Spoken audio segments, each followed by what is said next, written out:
Jean-Louis, retour sur le Grand Prix d'Italie qui s'est donc déroulé sur l'autodrome de Monza avec un Lewis Hamilton qui a totalement foiré son départ. Qu'est-ce qui lui est arrivé?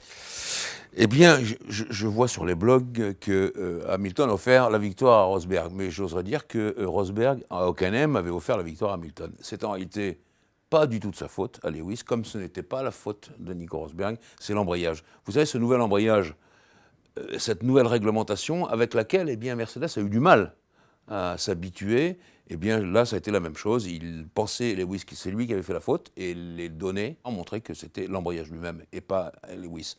Et à Monza, quand vous n'accrochez pas tout de suite le bon wagon, parce qu'il y a encore de l'aspiration très forte, ben on tombe dans les difficultés. Moi je trouve qu'il a fait une belle course, Lewis, pour remonter jusqu'à cette position. Mais en tout cas, Rosberg, lui, a été le pilote du jour, hein, élu en tant que tel, parce que lui, il a fait un sans faute sur tous les plans, à la fois du pilotage, à la fois des freinages, à la fois le mental en course, et ça c'était parfait. Moi ce que j'aime bien, c'est que ça nous met les deux hommes à 2 points d'écart sur une saison qui n'est pas très intéressante, et quand même ça vaut le coup pour les 7 Grands Prix à venir. Alors du côté de chez Ferrari, Sébastien Vettel monte sur la 3e marche du podium. Ils sont partis sur une stratégie à 2 arrêts, à l'inverse des Mercedes. Est-ce que Jean-Louis, sans cette stratégie-ci, ils auraient pu faire mieux? On peut se le demander. En tout cas, vous avez raison de poser la question, parce que quand vous voyez que Vettel termine à 20 secondes de Rosberg et qu'un arrêt au stand c'est 23 secondes, on peut se dire qu'il y avait quelque chose à jouer. Mais ça montre quand même que c'est une Scuderia sous pression. On est en Italie, tous les grands patrons sont là, et il faut absolument qu'on réussisse quelque chose la veille de la course, c'est-à-dire au moins la pole position, au moins une bonne position sur la grille de départ, avec des pneus super tendres. Tandis que chez Mercedes, on sait bien que si on veut tenter un arrêt, il vaut mieux avoir des pneus tendres seulement pour réussir et faire quelque chose de sympa pour la course. C'est ce que Ferrari n'a pas fait. Et donc, voilà, ils perdent un petit peu sur ce terrain. Je crois que s'ils avaient eu moins de pression avec l'Italie, je le répète, et tous les patrons de Ferrari, et de Fiat même, je pense qu'ils auraient pu tenter le coup. Ils ne l'ont pas fait, et donc ils payent le prix. Mais je crois qu'il y avait un coup à jouer, ils ne l'ont pas joué. On va parler à présent de Renault, qui est complètement dans les profondeurs du classement. Jolyon Palmer a carrément, lui, abandonné. Jean-Louis, on commence à boire la tasse. Est-ce que ça devient préjudiciable pour la saison 2017 ? Non, ça ne devient pas préjudiciable parce que la saison 2017, pour eux, elle est déjà lancée. Donc, ce qui va être important en 2017, c'est de trouver d'autres pilotes. Ça, c'est le problème. Parce que pour avoir de bons pilotes, il faut quand même une bonne voiture. Alors, Frédéric Vasseur m'a dit qu'à Singapour, il serait mieux. Pour une raison simple, c'est qu'à Singapour, on braque les ailerons à fond et on attend de voir ce qui se passe.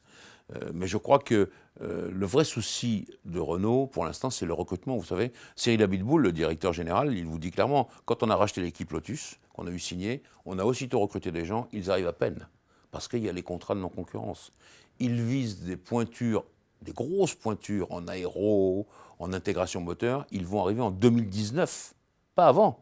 Donc il faut progresser soi-même sur les bases qu'on a, aller tout doucement, c'est vrai, ça fait un peu désordre, mais bon, je crois qu'il faut oublier complètement cette saison, c'est une saison de reconstruction. Après, on verra. Vous parliez effectivement de changer les pilotes. On a appris au Grand Prix de Monza le départ en retraite de Felipe Massa et Jenson Button, qui lui s'absentera pour une année sabbatique. Est-ce que vous avez une idée de ce qu'ils vont faire l'année prochaine? On sait que peut-être Jenson Button est intéressé pour changer de discipline. Alors, d'abord Massa, il a compris qu'il faisait une année très moyenne, ce qui est vrai par rapport au Massa qu'on a connu, mais ça, je dirais que c'est l'usure du temps.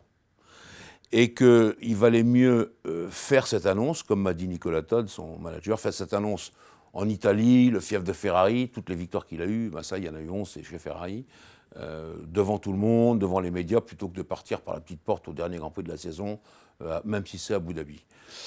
Donc Massa, peut-être qu'il aura une occasion de se reconstituer, je veux dire physiquement et moralement, et puis peut-être d'aller en championnat du monde d'endurance, pourquoi pas, mais ça c'est moi qui spécule.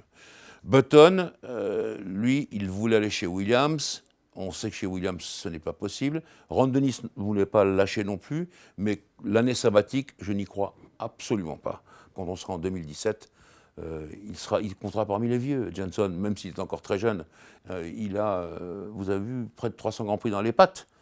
Ça compte. Et je pense que Ron Dennis, avec tout le savoir-faire, le tact qui le caractérise, Ron, l'a mis à l'écart tout doucement, parce que de toute façon, Van Dorn allait partir sinon. Et voilà, ça dit, bon, pour Johnson, il pourra peut-être faire un remplacement, mais je crois qu'il restera dans l'ombre de McLaren pendant encore 2 ans, il est payé. il est ambassadeur, c'est un poste qui lui convient à merveille. Alors vous l'avez dit, Stoffel Vandoorne chez McLaren. On parle de Lance Stroll, le Québécois, pour aller lui chez Williams. Est-ce que ça se confirme? Alors, Vandoorne chez McLaren, c'est une belle histoire parce que c'est un petit peu l'ascenseur social. Hein. Et je pense qu'il a montré avec toute sa tête et toutes ses capacités, son habileté, Vandoorne, qu'il était vraiment un des futurs grands. Lance Stroll, lui, il vient d'une famille de dingues de course automobile, des milliardaires qui n'aiment que les voitures de sport et les voitures de course. Donc, tout retombe sur lui. Il a fait une première saison de F3 assez cataclysmique parce qu'il y avait des cartons partout. Là, ça va beaucoup mieux, il est en tête du championnat. Il a un père qui adore ça, qui a une collection de Ferrari somptueuse, qui a un circuit, qui a une écurie de GP2. Donc, je pense qu'il y a toutes les chances que ce soit lui qui succède à Massa.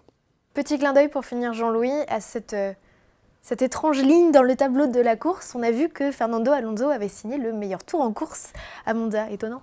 Oui, non, c'est étonnant, étant donné les performances de la McLaren, Honda. Ce n'est pas étonnant de la part de Fernando Alonso, qui est un pilote qui a toujours beaucoup d'humour. Alors, je vais rappeler un épisode qui a précédé ça. C'était au 51e tour, enfin 2 tours avant l'arrivée. Mais quelques tours auparavant, son ingénieur lui a dit très sérieusement, si tu continues sur ce rythme-là, tu vas arriver dans la zone où tu pourras rattraper Grosjean.